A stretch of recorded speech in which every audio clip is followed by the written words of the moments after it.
రావయ్యా పరిగెత్తావు కానీ పరిగెత్తి పరిగెత్తి ఏం పొందావు? ఎన్నో తిన్నావు, తృప్తి కలిగిందా?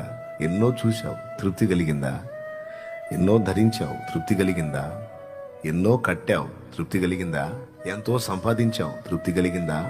ఎన్నో నగలార్జించావు, తృప్తి కలిగిందా? దేహవాంఛను ఎన్నోసార్లు తీర్చుకున్నావు, తృప్తి కలిగిందా?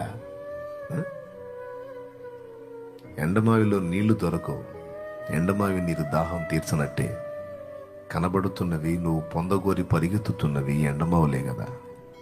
ఎంతకాలం పరిగెత్తుతావు? సగభాగం జీవితం అయిపోయిందాకా పరిగెత్తుతానే ఉన్నావు. సాధించిందేంది? మిగిలిందేంది? తృప్తి పొందావా చెప్పు? తృప్తి లేదు జీవితానికి, అందులో లేదు. అది మాయ. మరి ఎందులో ఉంది నువ్వు వెతుకుతున్న తృప్తి? యేసులో ఉంది, దేవుల్లో ఉంది.